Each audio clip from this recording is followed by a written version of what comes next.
Welcome to the Gay Buddhist Forum, where teachers from all schools of Buddhism offer their perspectives on the Dharma and its application in modern times, especially for LGBTQI audiences. These talks are offered freely to the world and made possible by appreciative listeners. If you would like to support our efforts to share the Dharma with underserved audiences, please visit gaybuddhist.org. There you can donate, find a list of upcoming speakers, or enjoy many hundreds of these recorded talks dating back to 1996. I'd like to go around and do group introductions. If you could just say your first and last name, and also if you can identify yourself if you're here for the first time. My name is Baruch Golden. I'm Larry Wick. Douglas Hall. George Hubbard. CJ. Tim Cosgrove. Patty Gorman, I'm here for the first time. Jimmy Stewart Broadway. Chris Ashworth. Marlon Snow. Ron Albuquerque. I'm Carl Lowe. I'm Brian Houston. Todd Pope. Rubuya Mati. Richard Hedden. And Howard D. Court. Peter Camarda. George Holler. Jerry Jones. Ray Dyer. Jack Busby. Chris Russo. Richard Azzolini. David Axel. Clint Slider. Peter Washburn. Paul Shepard. Rick Rowland. Steve Carson. Jim Stewart. Roy Kane. Bill Childs. Jim Winters. Peter Dell. Mark McCollum. Michael Schuler. Harley Shapiro. Rich Barradine. Maya Dewar, I'm here for the first time. David Lewis. Michael Langdon. Anushka Fernandopulle. So, warm welcome to those who are here for the first time. I'm very fortunate for our speaker today to have Anushka Fernandopulle. She's practiced Dharma in the Theravada Buddhist tradition for over 15 years in meditation centers and monasteries in the U.S., India, and Sri Lanka. Longtime LGBT activist, has worked in HIV prevention and education and was the director of the Boston Gay and Lesbian Helpline, and was co-chair of the board of Trikone? Yeah. South Asian Queer Group. Has very impressive degrees from Harvard and Yale, and is currently in training as a Dharma teacher at Spirit Prof Meditation Center. Serves as the vice chair of the board of the Buddhist Peace Fellowship. So we really welcome you today. Thank you. So it's also a great pleasure for me to get to be here today and share some Dhamma with you. So some of you may have been wondering what school of Buddhism my sitting posture is from. Obscure, smaller school.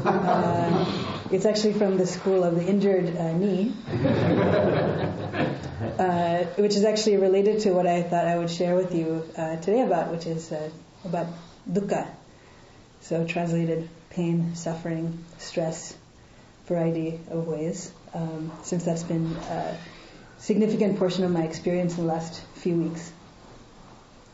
And also is in Theravada Buddhism from the focus of the impetus of the path, and I think for many of us is a great driver of our spiritual practice.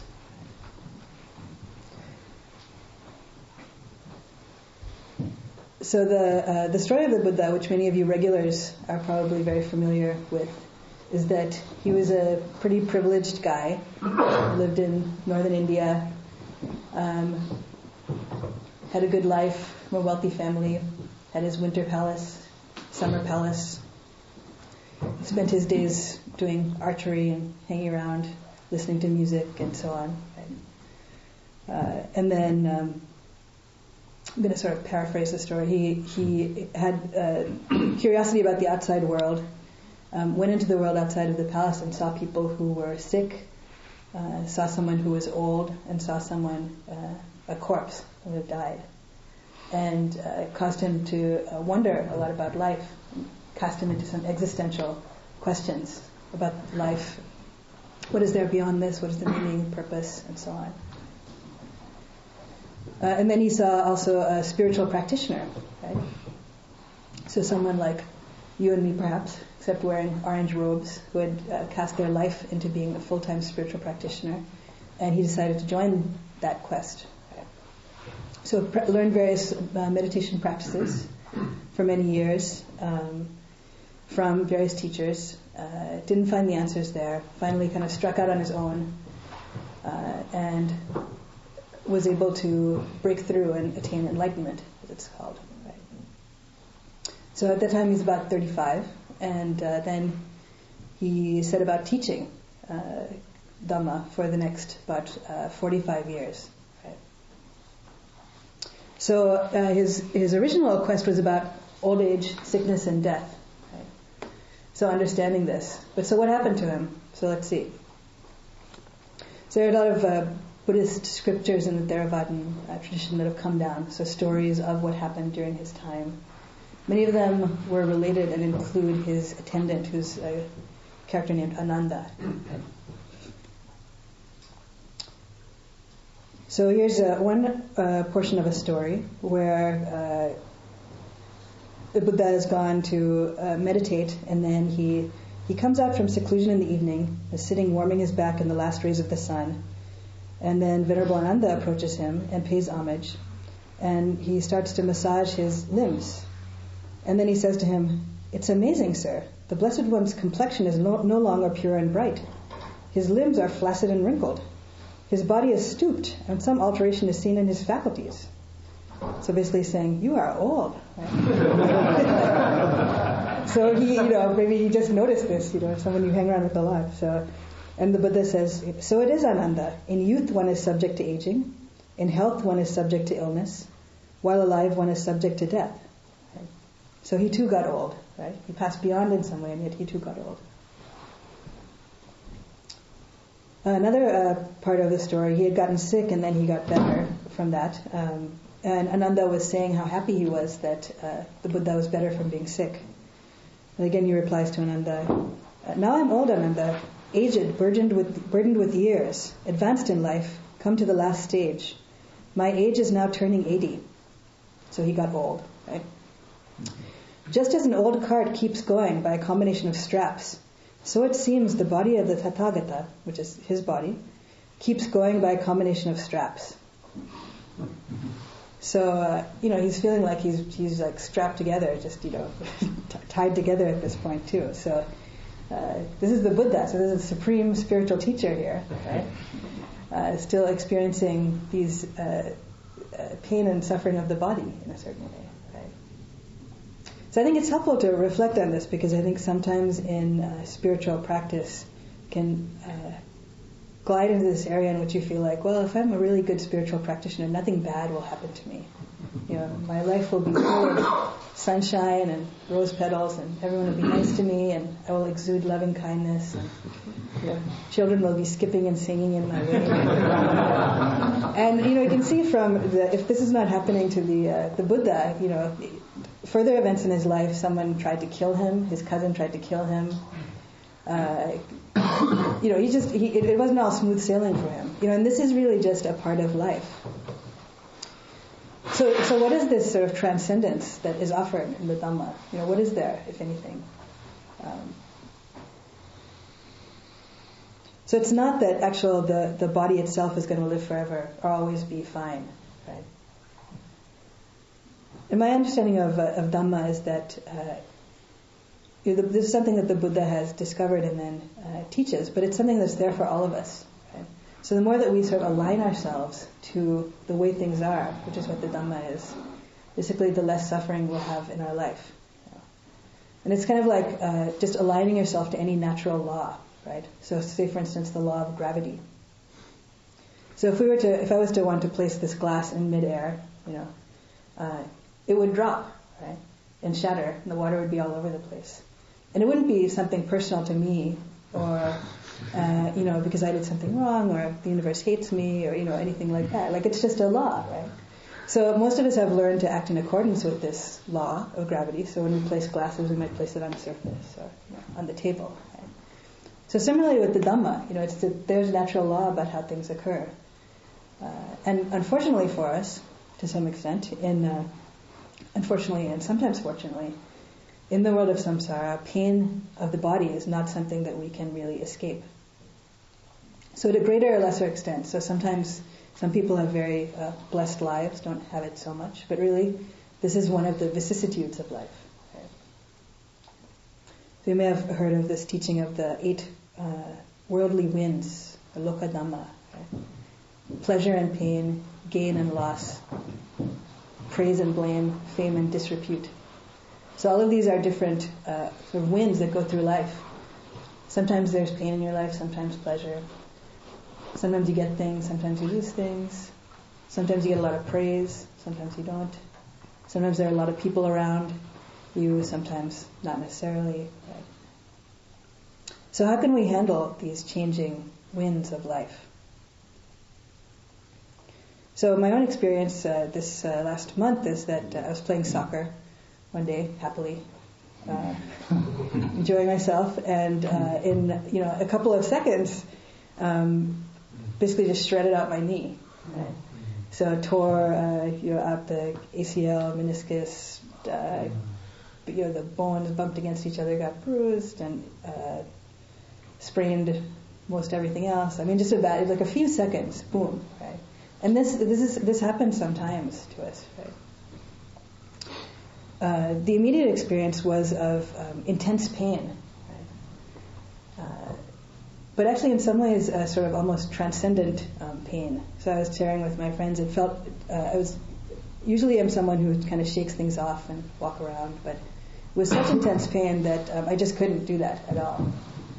So I was just lying in the grass, grasping the grass and moaning for a good 5-10 minutes, and it felt like actually an orgasm, but with pain. It was like a pain-gasm. And the people were talking to me, but I really couldn't hear them or talk to them. It was just, I had to drop into the direct experience of the sensations.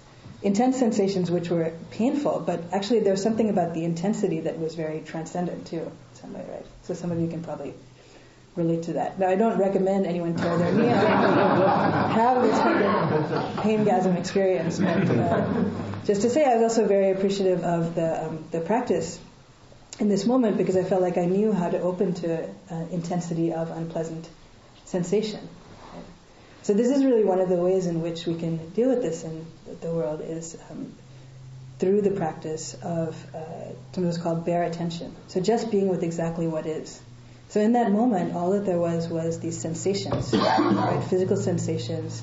They happen to be painful sensations, but actually in being able to open to them without some kind of story about it, it actually was quite bearable, and in fact somewhat transcendent.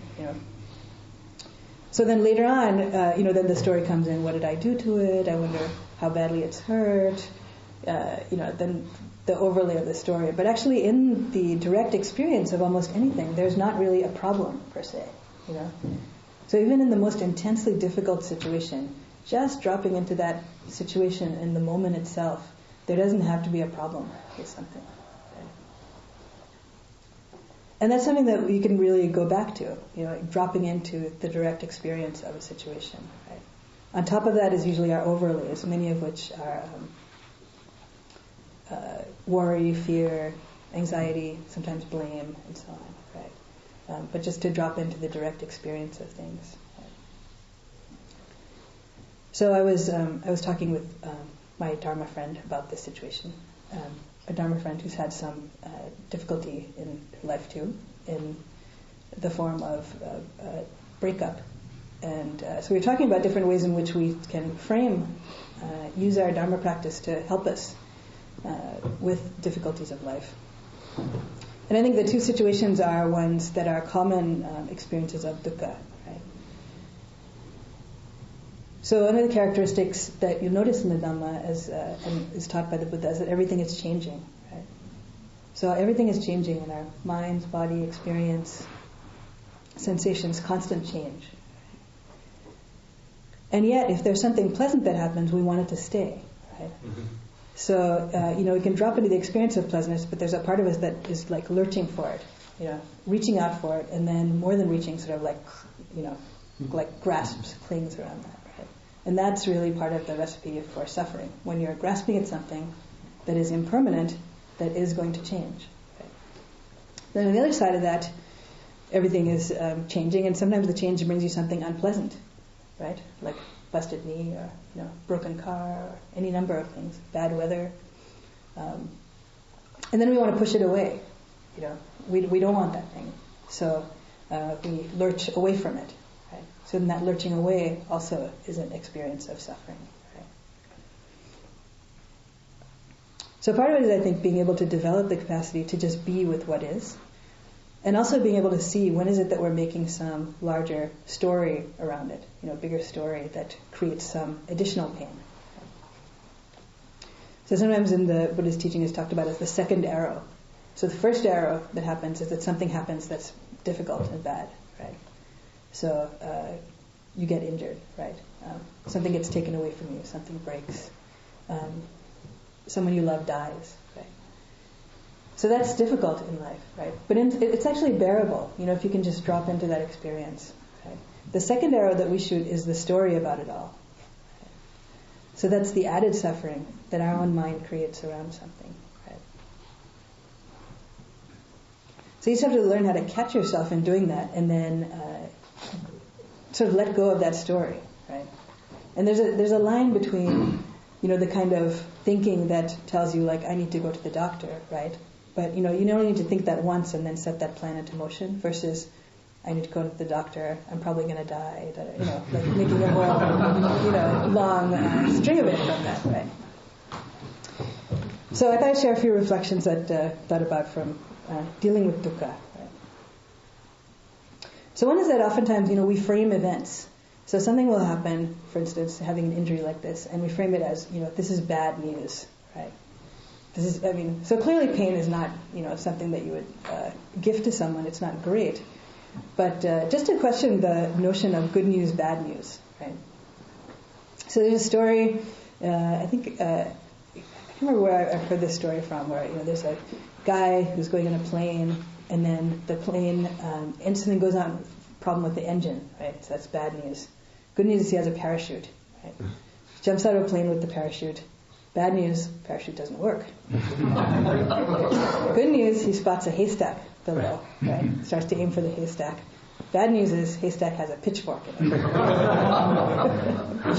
Good news is he misses the pitchfork. Bad news, he misses the haystack. So breaks his leg, and so that seems like bad news. Is taken home, but then there is a conscription for the army. But because he broke his leg, he's not able to be drafted. So that's good news. So it kind of goes on like that, right? So basically, we don't really know. I mean, we know the immediate event that has happened, and we know the sensations, but in the bigger scheme of things, you don't really know. So I was looking at someone was telling me that they missed a flight, and then it turned out to be a flight that actually crashed, right? So, in the moment of missing that flight, it seemed like extremely bad news. They were very frustrated with themselves and so on. And then, it turned out in the bigger scheme of things to be good news, right? So not to be sort of Pollyanna-ish about things, but it's just that, we don't really know. We think we know. And, then we create this story around something that adds something to it. But, we don't really know. So just to hold sometimes that not knowing in the bigger picture.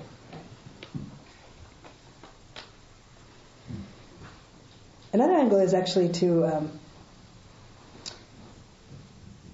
sort of see the positive angles on things. And there's a variety of ways. So when I sort of a count your blessings thing. So I have to say that since I am not able to walk, I really noticed the other abilities that I have. Like, I'm very grateful that my hands work, and that I can see. And, I've been hobbling around in my apartment on crutches, and but noticing like, it was so much harder if I didn't have the use of my right arm, or if I couldn't hear or something like that. So these are really all things that I took for granted until I busted my leg. Being able to walk, and most of us take for granted so many things in our life, right? So sort of the counting your blessings thing. But not to do that in a way to push away the pain also. I mean, I think that it's important to open to difficulty that is there in your life. and particularly an opening to it to also hold your suffering with compassion. So this is another helpful technique in these cases is just as you might wish compassion for someone else who's going through a hard time, you can also hold your own life in that compassionate light. May I be free from suffering. Now, this is difficulty. Just try to hold with open heart in one's own experience that. So another area one can stray into with pain and suffering of this sort is several areas that come around sort of becoming egotistical about it. So one is the why me, right? So something bad happens to you. It could be even something small, right? Flat tire or something like, why me? Why today, right? So you notice that you don't ask this when good things happen to yourself.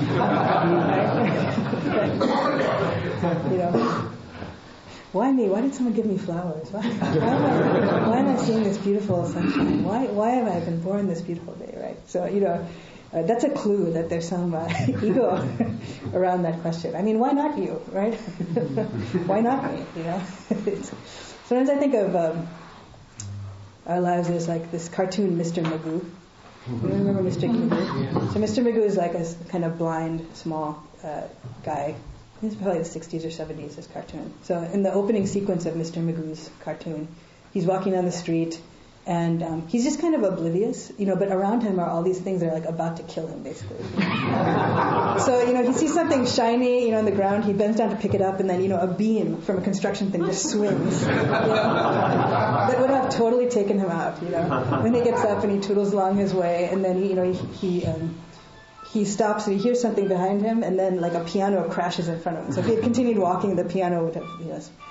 So, you know, in some ways this is kind of like us. Like there's really so many ways that we could be injured, harmed, you know, die, and which so many people do, you know. I mean, every day you read in the newspaper, different things happen to people through nature, through people hurting each other, and so on. So, you know, most of those days we don't read in the newspaper and say, why not me today? Why wasn't that me? You know, so it's just good to, you know, check ourselves when we go into the why me place of that. Another part of it is that, you know, we have the you can kind of collapse into it. So this is like, it's good to drop into the sensations of it, but sometimes you can sort of expand that and start to feel really sorry for yourself, like, you know, the wallowing in self-pity place about it. And I think this is like, you know, the knife edge of trying to hold your suffering and hold it with compassion, but not falling into the wallowing in self-pity place. Or if you do, just notice that you're doing that and, you know, wallow a little while, but try to, you know, lead yourself out of that in some way. So sometimes it's also seeing the big picture. So like in the big picture sequence of your life, something that's happened that seems like a big deal.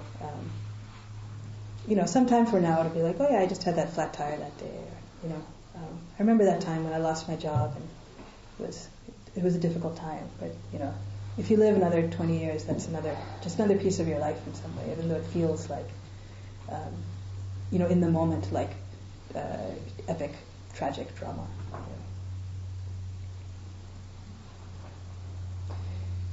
So looking for the opportunities from the situation too. So I actually have found, as I've been cooped up in my apartment, I've been sort of like very reliant on friends to take care of me. So I live fortunately I like my apartment, but I live alone. And so, you know, I've been relying on all my friends and neighbors to bring me food and clean my apartment and get my mail and, you know, do all this stuff. And I found that actually, usually I lead a very active life in which I run around and do stuff. And in this period of time, I've just been able to hang out with people just because I can't do anything else, you know. And it's actually brought like very nice ability to connect with a lot of friends and to connect with people's lives because I'm not as busy. You know. So I think in any situation that has a difficult side, there often is some side that's sort of a positive side if you can open up to it. Right? So there's also seeing the pleasant in the unpleasant. Right? Let's see how much time I have for this. So in Buddhist teaching, you know, something comes up and it usually there's pleasant, unpleasant, or neutral, right? But I think that sometimes there's a different angle you can look at something that seems very pleasant, that actually you can see an unpleasant side. Something that's unpleasant, you can see a sort of a pleasant side of it, right? Example, in Buddhist teaching, the monks are often taught as an anecdote to sort of lust, and actually even lay people are taught to contemplate the body as just sort of a generic like body, right? So you go through 32 parts of the body. So you're taught to contemplate head, hair, nails, teeth, skin, flesh, sinew, right? So it's not that romantic, right? The object of your attention, who looks very beautiful and romantic, when you kind of break it down in this way to their constituent parts, it's just what it is. So it's not necessarily that you have to be repulsed by them, but like if you see hair that's your beloved's hair and you think it's really beautiful, but then you see it cut on the barbershop floor, it's not quite as beautiful usually, right? Kind of a wad of hair. So similar to that, you can kind of bring balance to unpleasant or pleasant situation by seeing the other side in something, right? If that's not clear, I can say more about that, but I'll sort of leave it at that way.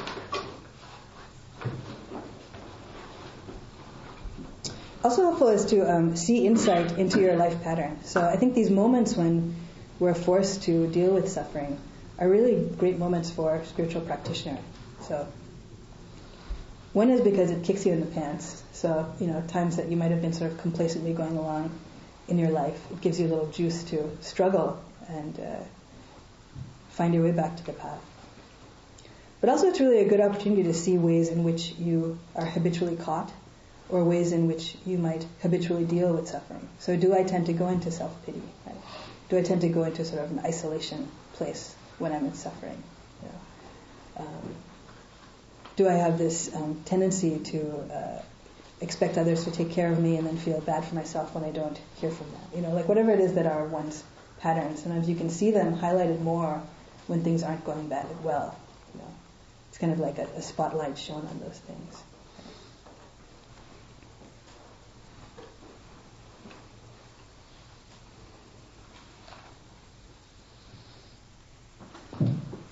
Yeah, so some of these are like sort of things to do with time, looking at different advantages of time. Some of them are about reframing it away from yourself.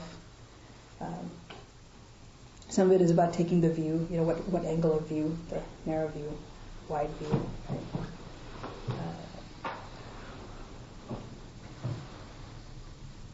So maybe I'll leave it at that. I'll open it for people to ask questions, make comments. I feel like this is an area in which all of us as humans have experience. So if you have some particular ways in which you've dealt with pain and suffering in your life that's been helpful, you can share that. Or if you have any questions about things that were unclear. Yes? There was a moment in my life, maybe 6 years ago, when I received the first time in my life, and I received a sort of major diagnosis of something that was potentially was life-threatening.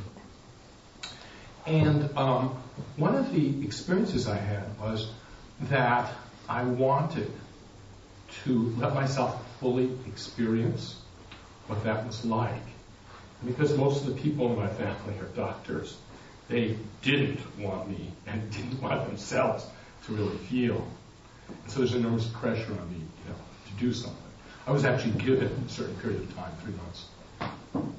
So I allowed myself a full 3 months, sort of before I selected the treatment and stuff. And one of my friends said to me, and it was really a very magical moment for me, when he said to me, "What is the use of all the meditation you've done, all of the spiritual work you've done, when you're having such a hard time?" And I just thought that was so interesting, that was his experience of me.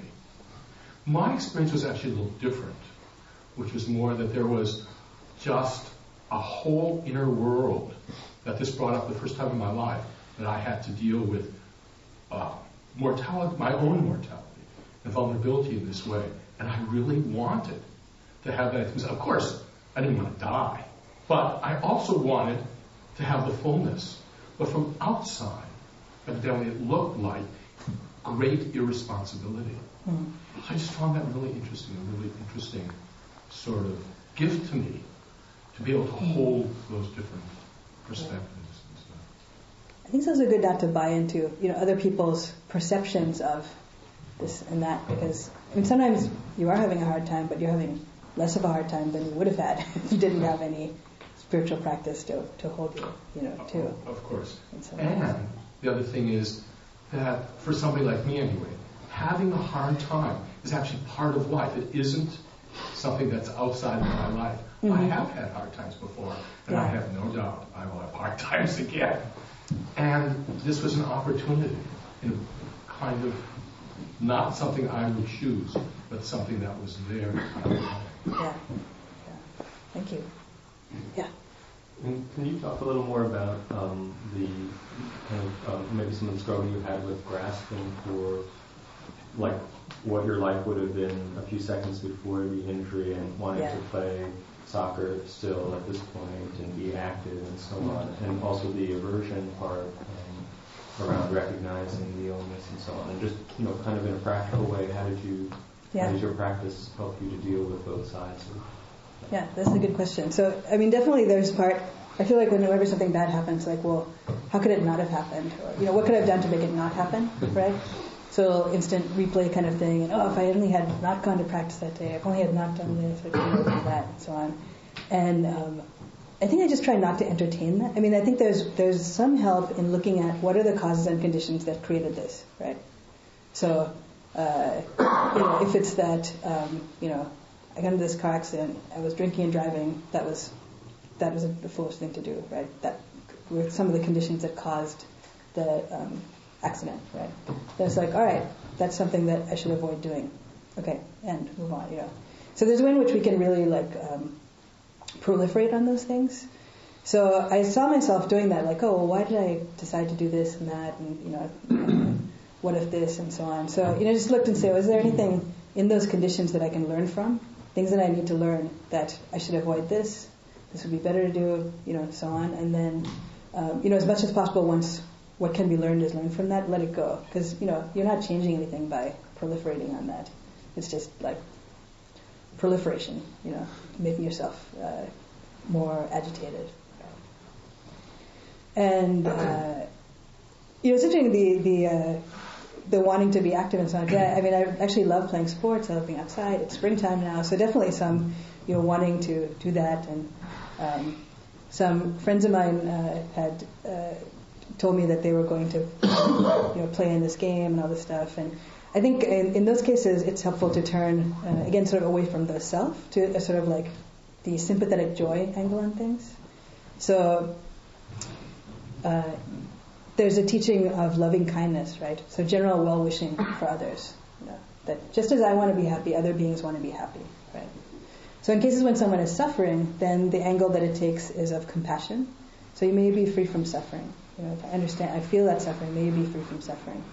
And then if someone is happy, actually the angle it takes is that you can actually be happy for someone else's happiness. So even if you can't play soccer, you can actually be happy for someone else's soccer joy.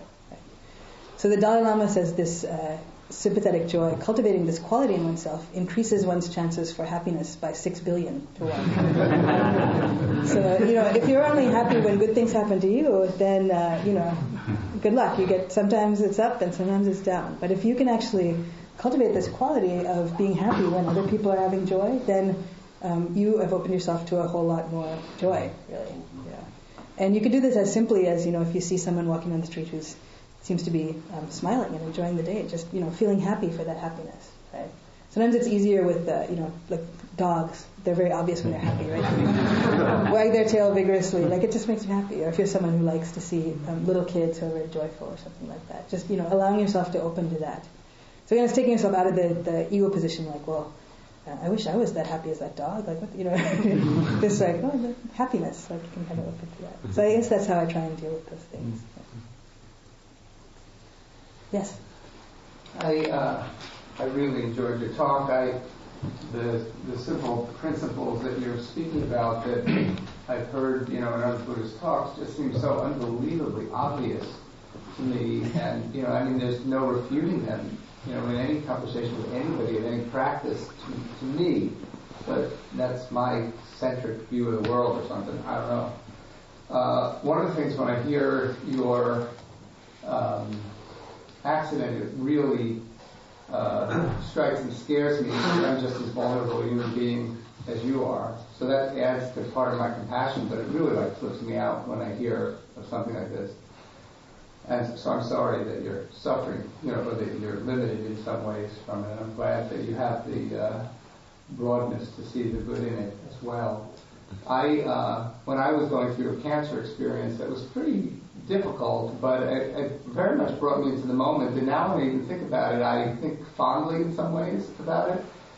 But in the middle of it, as if things weren't bad enough, I broke my arm. So it's like, here I was, and I broke my arm by trying to put something in one of my IV things, and it wasn't going in, so I forced it, and I actually pushed with such strength that I cracked the other arm, because it was, I don't know what the fuck was going on. Anyway. It was just this very weird feeling right when it happened. Was like, it hurt enough initially, but then my mind jumped to, oh shit, this is going to take a long time to get over too, Right. And so when you're talking about making those kind of stories, you can just kind of, really go with it. And the amount of human connection and compassion and depth that I experienced from the entire experience of being ill and hurt was so valuable to me. I really appreciate the falling out of the plane and the stack and the yay boo kind of thing, because that's basically it. And now I have the great fortune of I've heard dukkha be called unsatisfactoriness, and I really like that particular version of it rather than suffering, because unsatisfactoriness can happen on all different levels. And one of the things that I've been doing the last couple of years is dancing. And I'm taking a lot of joy in the fact that I'm making progress, but when I think that I had a cancer circumstance where I could barely get out of bed, and my unsatisfactoriness now is that I'm not a good enough leader in the band, it just makes me happy. And your speaking about this stuff just really helps and it's a great perspective. It's a terrific Buddhist perspective, and I thank you for sharing. Thank you. Actually, also this event in my life also came on the heels of a lot of different difficult health situations and other situations over the years. So when it happened, I was also like, oh, come on.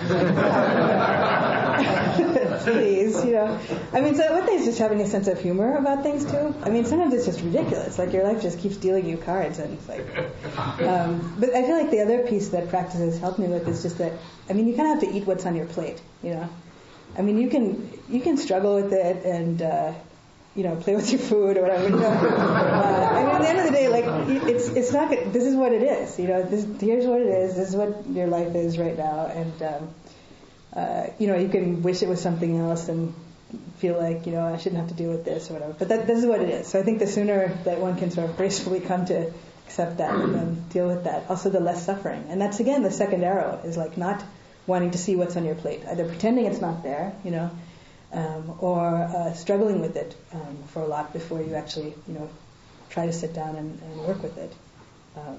But it's a challenge. I think by and large I've been able to maintain fairly good perspective on this. But actually, the piece that totally broke me down is dealing with the healthcare system, which is incredibly frustrating. More frustrating than getting injured in itself. So it brought me to tears one day. But then it was just this is. I just tried to feel compassion for it. It's incredibly frustrating, to try to deal with something like this, and it's just part of the human condition too. And then sort of broadening that again away from the sort of ego perspective, why is it so hard for me? But it's hard for people, this is a really hard part of... It's a hard part of our life that we're all vulnerable like this. So I feel like that allows me to tap into that more. And then it's just hard to deal with any of these things in general. So, at the moment, it certainly has made me much more compassionate towards anyone who has some difficulty in mobility, much more than I had before, too. So I think just trying to universalize a little bit, too, helps. Yeah. Well, I really enjoyed your words, and I want to thank you. My daughter, who's back at home, 24-year-old, talks to me a lot and always is asking about this boyfriend who's a lovely man, and is it going to last, and what if it doesn't? And I keep saying, live in the moment. What difference does it make? What may or may not happen? You don't know. But I like what you said, and I keep saying the same thing over and over. I keep telling her I'm going to turn on the tape recorder next time. But I like what you said about. Now I forgot the words. This story. Was that what you said? Story, yeah. Forget about the story that you create, because that's what she's doing. Yeah, it really is, and that's so much of what we create as the suffering too. Yeah, and we don't even see it sometimes. I mean, there's a story in the Buddhist teaching of someone who's painting. I think it's a Zen story. He paints a tiger on the wall of a cave, and then he gets scared by the tiger and runs away. And I mean, but that's really is what we do. Like if you watch your mind, like you feel maybe one twinge in your ankle, and then even when you're sitting here in meditation, and then a whole story will come up about the how you won't be able to move that and a future injury, and you make a whole humongous thing about it, and really all it was just boom, that was it, boom, So we make these stories and then scare ourselves with them. And we don't have to do that. Like there's enough suffering in the first level to deal with. So, yeah. Also, thank you. I was in the hospital just this Thursday for surgery number 5 for my retina detached a year and a half ago, and 5 surgeries later. And one thing you learn is patience. I think we're the generation that grew up with quick fixes, and I'm surprised it took that long. And I just want to put out a word for the importance of community, or at least close friends, because there's a period where you get about 2 weeks of sympathy from most people, and that's over.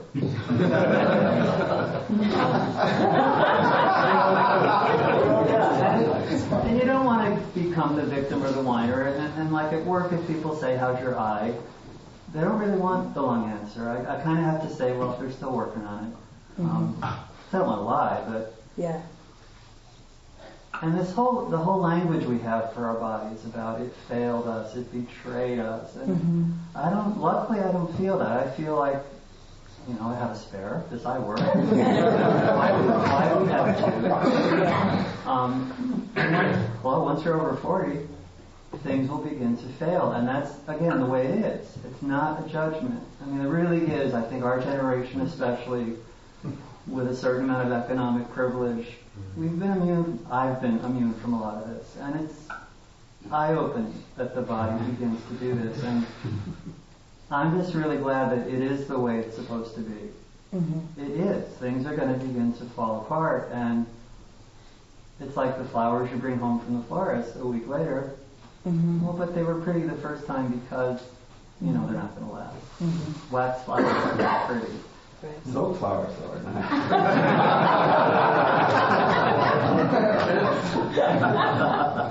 Anyway, just... The other thing, too, is to give ourselves time to process this, because there are moments where it just wears you out. Yeah. There are some parts of this treatment that were very difficult to go through, and there are times you just cry, and the person who can watch you cry and go, and be there, like those moments of despair in it. Right. But a week later, you kind of go, oh, that was then, and it is eating what's on your plate and acceptance, and I'm glad I have health insurance. I'm glad that I'm a teacher, so I don't get a lot of money, but we do have good benefits. And without that, it would have been a whole different story. And that's another level is of the acceptance of, acceptance of what is of other people's support or not support in any difficult circumstance. And trust they mean well. Yeah. It's just that there are different levels of what people can hear and give. Yeah. And the other thing is, too, the hospital waiting rooms. An eye doctor's waiting room is a very interesting place because I can see somebody by the number of bandages and by how low they're bent over. I can guess where they are in their healing, and it's kind of nice to just, like you said, I don't wish it on anybody, but there is a sense of welcome to the human race. This stuff happens. Yeah. Why did we think we got a pass on this? And it's a story that's not told in the media in a certain way. I mean, in sort of like the glamorization and sort of Hollywood, or I live in kind of this area past that gay.com sign at 16th and Market, like really healthy, good-looking, buff guys there. And, they don't show people with eye bandages or mustard. It's not like, someone in the hospital bed, gay.com, right?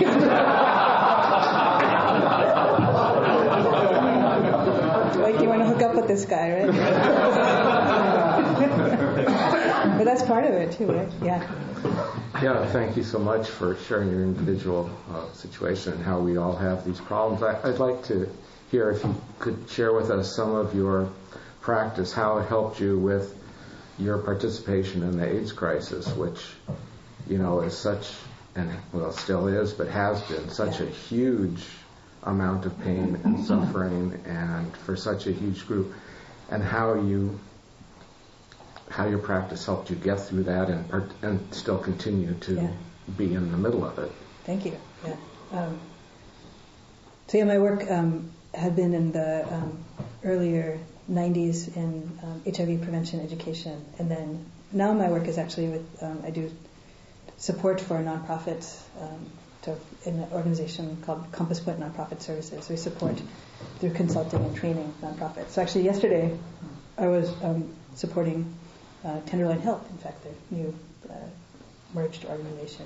So it still is very much part of my life in that. And I think the practice has been really, really helpful in that. I mean, particularly in looking at the questions of suffering, death, also just injustice in the world. I mean, there's really so much around the epidemic that has to do with, in terms of homophobia, in terms of people who are low income or homeless, like a lot of stigma. I mean, it's just been very deep for me to be part of that and to connect with the suffering of people's lives in that, and also try to move that forward. So I think there's also sort of the impetus of doing work, the practice of not just doing the practice of we'll drop into the sensations of the moment, but sort of taking on compassionate action in the world, using that to move oneself towards trying to make things better, or in ways that one can be helpful in the world. I feel like I'm not that articulate about that at the moment, but it definitely has been a huge piece of my life. And also I think at that time even seeing and knowing a lot of people who were not of the age that you were supposed to get sick and die, right? People who were younger were supposed to be healthy and supposed to be, friends who were going through hard times with that. So I think both being able to share even some Dhamma teachings with them, not necessarily in like some big Pali kind of way, but just, in a very simple way, I think has also been helpful for people to connect with. And generally I found with my peers that sort of a lot of people when they're in their 20s, they're kind of having a good time, and then various things started to hit, in life.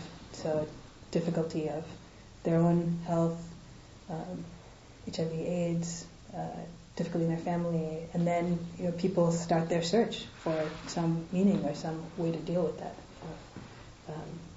So even I think sharing whatever is helpful for you in the spiritual path can be helpful to others. Can you also share what the Buddhist Peace Fellowship is and does, and activities? I can. Why, would you be willing to say something? Sure. There happens to be the executive director of the Buddhist Peace Fellowship sitting right in front of us, who's in fact much more articulate than me about this. Everybody? Well, I don't know about that. Well, Buddhist Peace Fellowship is it's a national organization that just coincidentally happens to have its office in Berkeley, so you can find us in the Bay Area. But we have about 4,000 members across the United States. And the mission of BPF is basically to just serve as a place for people to experiment with ways to bring together our Dharma practice with social change work. And some of the big things that we focus on, one is around peace and justice issues, peace especially, and in particular how to, sort of the triage question right now is how to end this war in Iraq, bring the troops home. And, the larger issue around that is how resources get allocated in this country so much towards militarism and, hardly anything towards things that really nourish people in our country and other parts of the world. So trying to have a presence at vigils and also doing things to lobby and advocate for the end of the war and to prevent an attack on Iran. We also have a transformative justice program. It used to be the prison program. We're giving it a more positive name now. Do a lot of work with guys who are inside, also women as well, to bring meditation inside prisons and dharma practice in books. But our new focus there is something called the Coming Home Project, which will be a place, a drop-in center, a meditation center for people who are coming out of prison who've been practicing dharma on the inside to come out, have a place to connect spiritually with each other, and also receive other kinds of support like community referrals, and to connect with sanghas that are out here too, and to do a lot of education with sanghas about what these people really need to come back into society successfully. Where will that physically be? We're going to start it in Berkeley in our office. We're actually looking for a larger space, but probably in May we'll have a grand opening for that. Yeah. So those are just some of the things that we do. Can you talk a little bit about Susan Moon and the different writing group, those kind of groups? Some people from this group have been through those programs, and I have some personal interest in it. You know? Do you mean the BASE group? Yeah. Okay. Yeah, and there's also something called Buddhist Alliance for Social Engagement, which is BASE for short. And BASE groups, they're about 6 months long. They're usually on a theme. I think the ones you might be talking about, there have been BASE groups that have been focused on like communication and writing. But there are also BASE groups of people who happen to work with, homeless individuals or people who are teachers. And basically people come together for 6 months. They meet weekly. They have retreats monthly. And it's a place to find out how our practice informs our work in the world. So those come up occasionally in the Bay Area. And we have a website where there's a lot more information. That's the nutshell version. Thanks, Maya. I just want to share that it's how things happen. You have 4,001 members. My check is in my briefcase. Excellent. You can save a postage. I mean, for me, my coming out was concurrent with my starting intensive practice, and also a lot of activism, queer activism, HIV/AIDS activism. And I remember at one point seeing someone who was very senior in the movement, in HIV/AIDS, speak, and he was a bitter guy, And it just really struck me like that is not what I want to be in 40 years. Where is this going? Like, is there a different way to hold this and to do this really important work and not become this really angry, bitter, really unhappy person, who is, maybe been effective in some ways, but also he's not inspiring me, he's inspiring me to run the other way from this whole movement. So, connecting, what is a way that we can be in activism and be in social change in a way that feels consistent with our values too, both sort of for ourselves and for others. So I think that's been part of my journey with it. So we've run out of time, and I know that you'll be here because you're dependent on someone to take you. So you can. Yes. Anyway, I'd like to ask the host to speak. Is there a host today? Yes, I'm the substitute host this morning. Welcome to GBF, and also I'd like to invite all of you to stay for our social hour, which will immediately follow the program, and enjoy some cookies and tea. And if you do have some tea, we ask you to wash your cups and put them back. We also have a donable out there, and suggested donation is $5 to $8. But that we gladly accept whatever is more or less than that amount, and we do appreciate your help in keeping this organization going. And if you'd like to stay in touch with this group, please leave your street address and email address on the sign-up sheet so that we can stay in touch with you, and you can also receive our future newsletters. And finally, there usually is a group of people who go out and have lunch, and the group typically forms outside of on the street around 12:30. But if you're interested in going to have lunch with the group, please let me know so that I can hook you up with the group who may be going to lunch. So again, welcome and thank you. And are there any announcements? Yes. Yeah, next week our speaker is Bonnie Johnson, who leads workshops in the program called A Year to Live, which is using the idea of the approach to death to inform spiritual practice, and she's writing a book about that, and she will be speaking on that. You are an amazing speaker getter. Yes.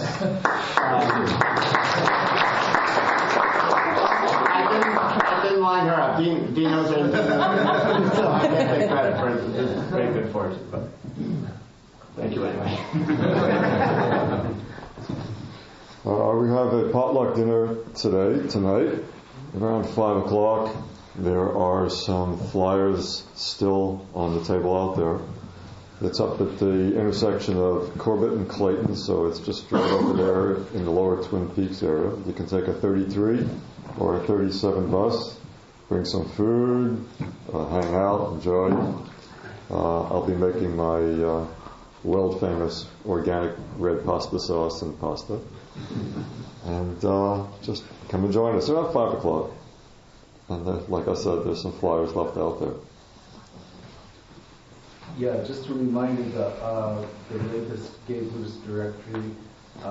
There's a copy out there. If you would just check it to see if the information is correct. I'd like to have next Sunday be the last time to check it over, and I'd like to, reprint it and distribute it the first Sunday in May. So it's out there by the Dharma Bowl.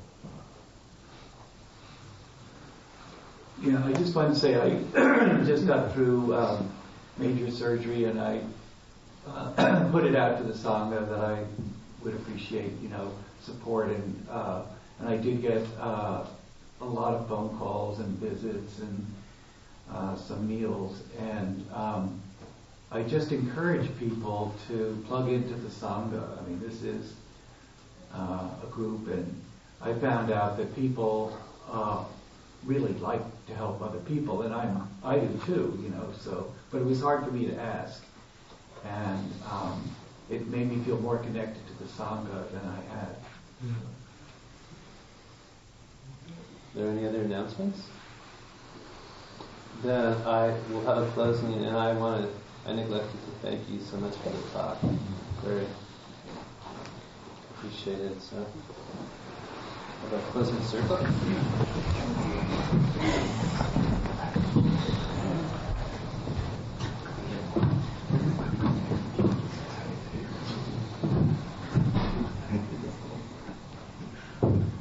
So we can reflect with appreciation for our efforts coming here on Sunday morning, spending time in fellowship, reflecting on Dhamma, practicing meditation.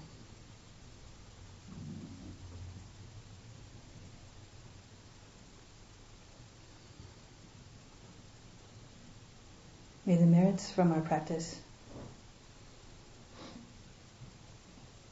be shared with all beings.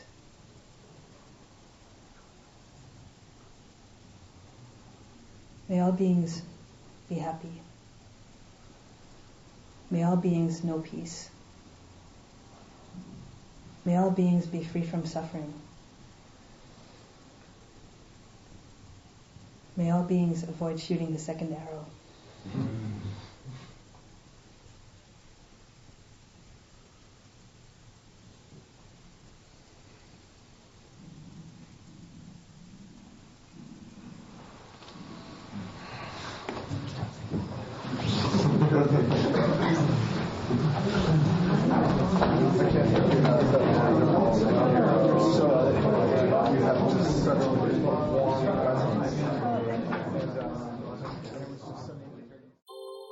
Thank you for listening to the Gay Buddhist Forum. If you would like to hear several new talks per month and be notified of upcoming speakers so you can participate live, please subscribe to this podcast, like us on Facebook, and join our mailing list by visiting gaybuddhist.org.